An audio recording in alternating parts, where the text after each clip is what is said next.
everybody, we are going to read chapter 16 from Black Beauty, one of my favorite books. So this is chapter 16, The Fire. Later on in the evening, a traveler's horse was brought in by the second ostler, and whilst he was cleaning him, a young man with a pipe in his mouth lounged into the stable to gossip. "I say, Towler," said the ostler, "just run up the ladder into the loft and bring down some hay into this horse's rack, will you? Only first lay down your pipe." "All right," said the other, and went up through the trapdoor, and I heard him step across the floor overhead and put down the hay. James came in to look at us the last thing, and then the door was locked. I cannot say how long I had slept, nor what time in the night it was, but I woke up feeling very uncomfortable, though I hardly knew why.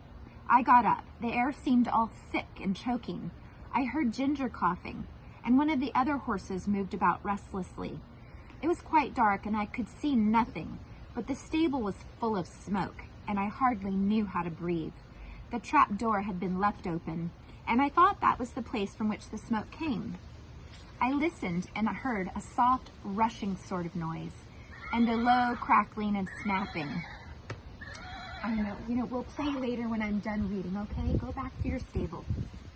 I did not know what it was, but there was something in the sound so strange that it made me tremble all over. The other horses were now all awake, and some were pulling at their halters, others were stamping. At last I heard steps outside, and the ostler who had put up the traveler's horse burst into the stable with a lantern. And he began to untie the horses and try to lead them out, but he seemed in such a hurry and was so frightened himself that he frightened me still more. The first horse would not go with him. He tried the second and third, but they too would not stir. He came to me next and tried to drag me out of the stall by force. Of course, that was no use. He tried us all by turns and then left the stable. No doubt we were very foolish, but danger seemed to be all around. There was nobody whom we knew to trust in, and all was strange and uncertain. The fresh air that had come in through the open door made it easier to breathe, but the rushing sound overhead grew louder. And as I looked upward through the bars of my empty rack, I saw a red light flickering on the wall. Then I heard a cry of "Fire!" outside, and the old ostler came quietly and quickly in. He got one horse out and went to another. But the flames were playing round the trapdoor, and the roaring overhead was dreadful. The next thing I heard was James's voice, quiet and cheery, as it always was. "Come, my beauties, it's time for us to be off, so wake up and come along." I stood nearest the door, so he came to me first, patting me as he came in. "Come, Beauty, on with your bridle, my boy. We'll soon be out of this smother." It was on in no time, and then he took the scarf off his neck and tied it lightly over my eyes. Patting and coaxing, he led me out of the stable. Safe in the yard, he slipped the scarf off my eyes and shouted, "It's not time to play. It's not time to play. We'll play later." And shouted, "Here, somebody, take this horse while I go back for the other." A tall, broad man stepped forward and took me, and James darted back into the stable. I set up a shrill whinny as I saw him go.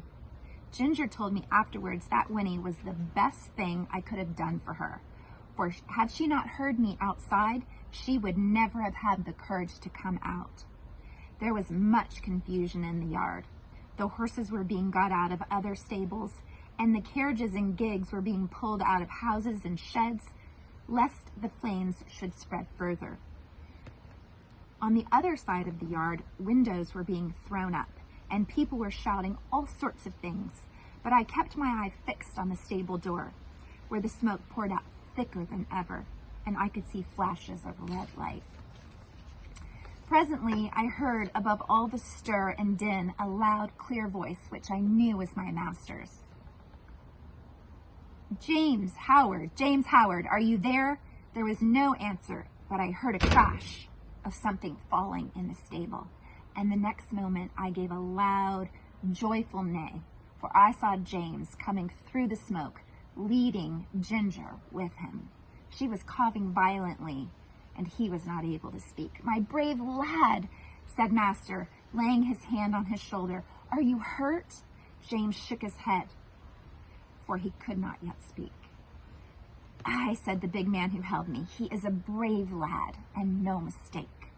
"And now," said Master, when you've got your breath, James, we'll get out of this place as quickly as we can." We were moving towards the entry when from the marketplace there came a sound of galloping feet and loud, rumbling wheels. "'Tis the fire engine," shouted 2 or 3 voices. "Stand back, make way!" And clattering and thundering over the stones, 2 horses dashed into the yard with the heavy engine behind them.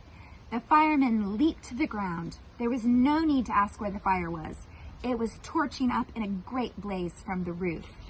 We got out as fast as we could into the broad, quiet marketplace. The stars were shining, and except for the noise behind us, all was still. No, I'm not done yet. I'm not done. I know. Kiss this.